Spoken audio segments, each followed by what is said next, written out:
नमस्कार बच्चों, आप सभी का स्वागत है आपके अपने यूट्यूब चैनल होम साइंस में, जिसमें मैं आज आप सबको पढ़ाने वाली हूँ MA second year home science. आप सबका पेपर फर्स्ट है क्लॉथ्स एंड टेक्सटाइल। जी हाँ बच्चों, क्लॉथ्स एंड टेक्सटाइल है और उसमें आज हम लोग जानेंगे कि बुनाई के प्रकार क्या, कितने प्रकार की बुनाइयाँ होती हैं, इनके बारे में हम लोग अभी जानेंगे। तो बच्चों, इस एक वीडियो में हम सारी जितने प्रकार की बुनाइयाँ होती हैं उनके बारे में विस्तार से जानेंगे। तो बच्चों, कह सकते हैं कि यह वीडियो आप सबके लिए बहुत ही महत्वपूर्ण होने वाला है। तो आप सब इस वीडियो को पूरा देखना, क्योंकि इसमें सादी बुनाई, रिप बुनाई, बास्केट बुनाई, ट्यूल बुनाई, सैटिन बुनाई, ये सब अगर शॉर्ट में आ जाता है, जैसे सैटिन बुनाई बनाने के लिए आ गए और लिखने के लिए आ गया शॉर्ट में, तो आप फिगर भी देंगे।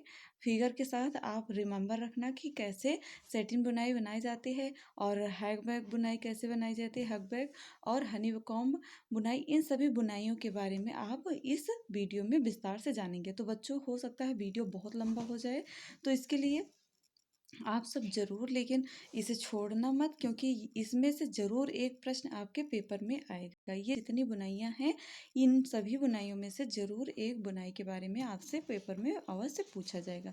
तो सारी जितने प्रकार की बुनाइयों के बारे में हम बताएंगे, सारी बुनाइयां आप ध्यान से देखना। और अभी तक जिन बच्चों ने वीडियो को शेयर नहीं किया, शेयर कर दें। जिन्होंने चैनल को सब्सक्राइब नहीं किया है, चैनल को सब्सक्राइब कर लें। और बच्चों, वीडियो को अवश्य लाइक किया करें, क्योंकि आप सबके लाइक के द्वारा ही आपकी टीचर का मोटिवेशन बढ़ता है। ओके, तो आगे बढ़ते हैं। क्या है बच्चों, सबसे पहले है हमारा कपड़े की बुनाइयों के विभिन्न प्रकारों का वर्णन कीजिए। तो हम लोग कपड़े की जो बुनाई होती हैं उनके जितने प्रकार हैं, इनके बारे में हम लोग इस वीडियो में विस्तार से जानेंगे। तो देखते हैं कौन कौन से प्रकार हैं। मैंने तो आप सबको थंबनेल में ही बता दिया है कि इतने प्रकार की बुनाइयाँ होती हैं। तो अब आगे बढ़ते हैं। वस्त्रों के निर्माण में कई प्रकार की बुनाइयाँ, जो वस्त्रों का निर्माण होता है उसमें कई प्रकार की बुनाई विधियाँ होती हैं। जो बुनाई की विधियाँ होती हैं उनका प्रयोग होता है। बाने के, जैसे बाने के धागे ताने के धागों में से नमूनों के अनुसार कितने के ऊपर से तथा कितनों के नीचे से निकाल लेंगे, इस आधार पर बुनाई के प्रकार निर्धारित होते हैं। और बच्चों, प्रत्येक बार उठने वाले धागे जो पृथक पृथक हार्नेसों से नियंत्रित रहते हैं, हार्नेसों की संख्या बुनाई के नमूने पर निर्भर करती है। वास्तव में जो ताने बाने की आपस में गूंथने की विधि ही बुनाई के प्रकार के निर्णायक है। तो देखते हैं कौन कौन सी बुनाई है। इन सभी बुनाइयों के बारे में हम लोग विस्तार से जानने का प्रयास करेंगे। तो सबसे पहले है हमारा सादी बुनाई। तो सादी बुनाई में बच्चों, सादी बुनाई में देखेंगे, यह बुनाई सबसे साधारण तरीके से होती है। क्या होता है बच्चों, जो सादी बुनाई होती है, वैसे ही नाम से ही पता चल रहा है कि सादी बुनाई है, तो इसे कह सकते हैं यह बहुत ही साधारण तरीके से की जाने वाली बुनाई होती है। इसमें केवल दो ही हार्नेस रहते हैं, अर्थात दो ही धागों का प्रयोग होता है, दो ही हार्नेस होते हैं तथा दो ही पंक्तियों की पुनरावृत्ति होती है। जो दो ही पंक्तियां होती हैं उन्हीं की पुनरावृत्ति भी होती है, अर्थात बार बार उन्हीं को दोहराया भी जाता है। इसी बुनाई में झंझट कम है। इस बुनाई में बच्चों झंझट कम है, बहुत इजी होती है। सादी बुनाई नाम ही है, वैसे ही आप सब जान रहे हैं। और श्रम भी कम लगता है, समय भी कम लगता है। अतः इससे तैयार वस्त्रों का साधारण बुनाई विधि के कारण मूल्य भी अधिक नहीं हो पाता है। अगर साधारण बुनाई से तैयार वस्त्र जो होते हैं उनके मूल्य भी कम ही होते हैं। इसमें क्या होता है बच्चों, इसमें तानेवार तथा बानेवार धागे सटे सटे रहते हैं, अतः रचना सघन होती है। इसमें क्या होता है बच्चों, तानेदार और बानेदार धागे होते हैं, जिसमें धागे जो होते हैं सटे सटे रहते हैं, अतः रचना जो होती है वो सघन आती है। जो इसकी रचना होती है सघन आती है। देख सकते हैं सादी बुनाई में कैसे है इसकी सादी बुनाई, झीनी रचना है और रचना की सघनता के कारण वस्त्र मजबूत और टिकाऊ होता है और घिसावट का अधिक प्रभाव इस पर नहीं पड़ता है। जैसे कि घिसावट का भी प्रभाव इस पर नहीं पड़ता है सादी बुनाई में। चिकनी एवं समतल सतह होने के कारण इस विधि से तैयार वस्त्रों पर विभिन्न प्रकार की परिसज्जा देना असमान होता है। तो देख सकते हैं ये सादी बुनाई है। सादी बुनाई कैसे की जाती है, इसमें दो हैं, एक झीनी रचना से की जाती है, एक सघन रचना से की जाती है। संघन रचना से, एक झीनी रचना से। तो आगे बढ़ते हैं बच्चों। नेक्स्ट है हमारा दूसरा नंबर रिब बुनाई। क्या बच्चों? रिब बुनाई।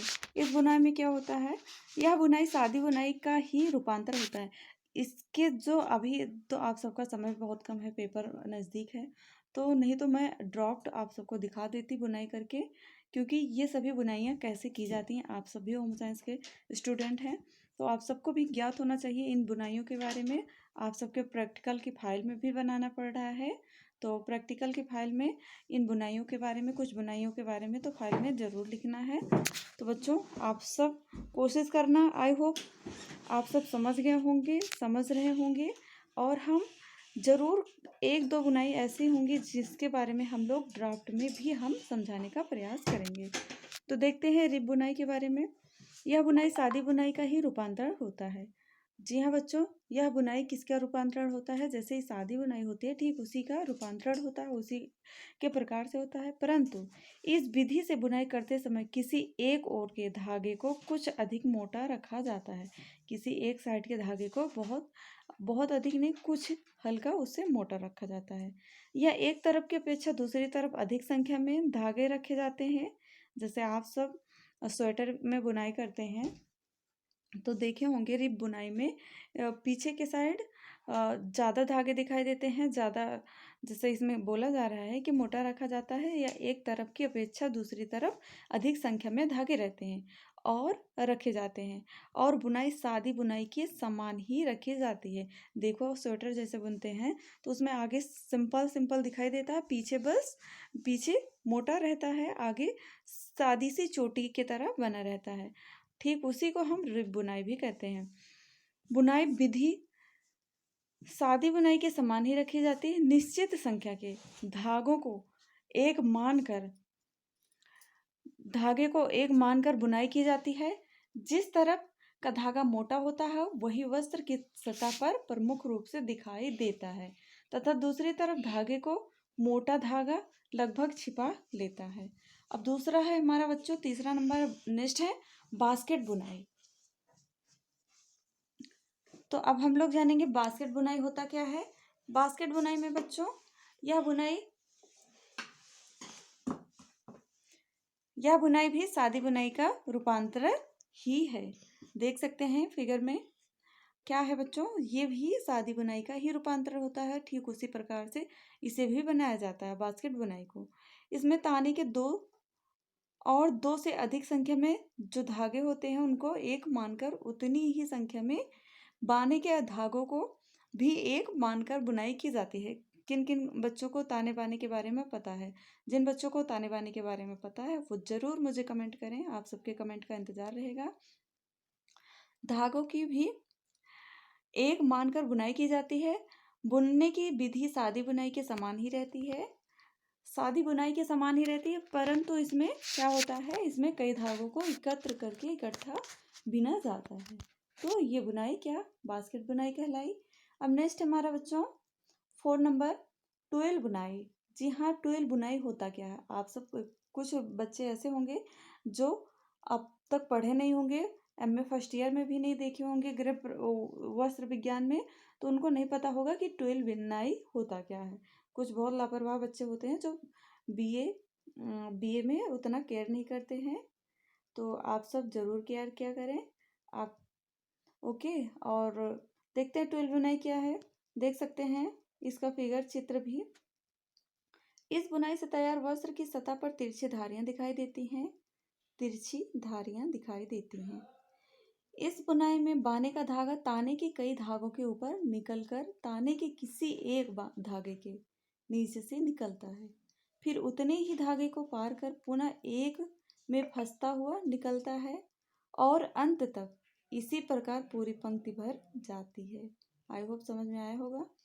अगली पंक्ति में भी इसी क्रम से चलता है, परंतु अंतर यही है कि जिस एक धागे के नीचे से पहले निकला था, जिस धागे से वो पहले निकला रहता है, और इसी बार उसके बाद वाले अगले धागे के नीचे से निकलता है। इस प्रकार हर बार फंसने वाला धागा एक कदम आगे बढ़ जाता है और वस्त्र की सतह पर तिरछी धारियां दृष्टिगोचर होने लगती हैं।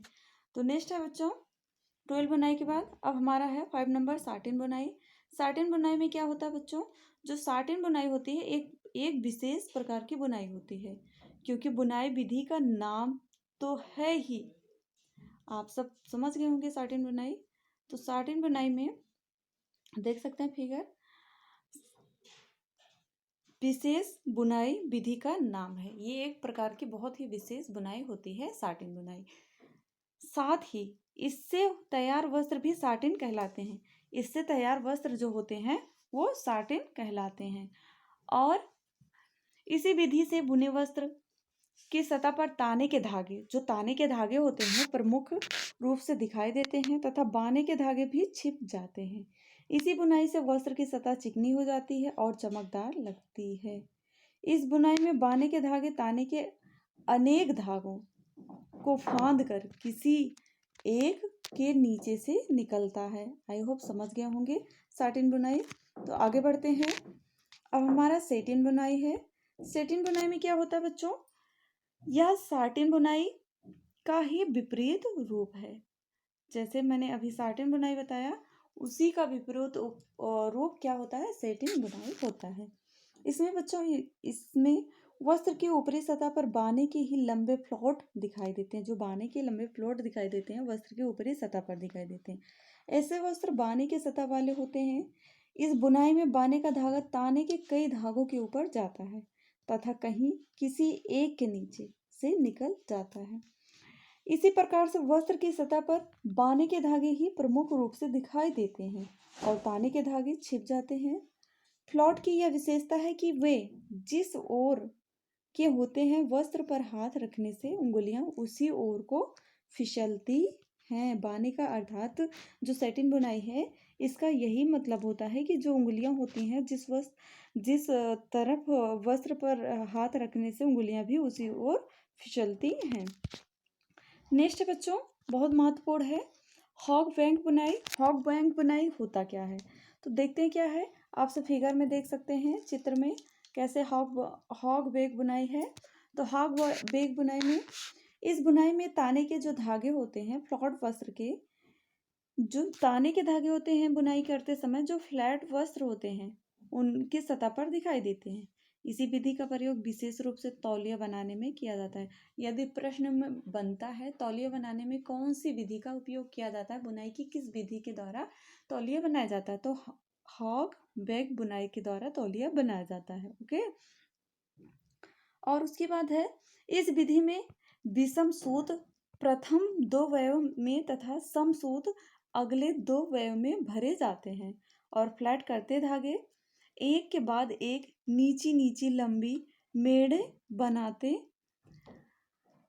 से प्रतीत होते हैं। नेक्स्ट हमारा बच्चों हनीकॉम्ब बुनाई। हनीकॉम्ब बुनाई क्या है, इस बुनाई में फ्लैट करते धागे सेल के समान सतही रचना बनाते हैं। ये उठे हुए कोष तैरते हुए धागों से बनाते हैं। इसमें वस्त्र एक ओर तानेवार फ्लॉट रखते हैं तथा दूसरी ओर बानेवार फ्लॉट रखते हैं। तैयार हुए धागे बाने की ओर क्षैतिज तथा ताने की ओर लंबबद्ध रेखाएं बनाते हैं। यह बुनाई तौलिए के लिए बहुत ही अच्छी मानी जाती है। आई होप आप सब समझ गए होंगे। ऐसा है जो हैक बैग बुनाई होती है ये तो तौलिया बनाने के लिए उपयोग होती है, परंतु जो सबसे उच्चतम तौलिया बनाने के लिए उपयोगी बुनाई होती है वो होती है बच्चों हनीकॉम्ब बुनाई। तो आई होप आप सब बुनाई के बारे में समझ गए होंगे। इसके बाद हम फैंसी बुनाइयों के बारे में जानेंगे।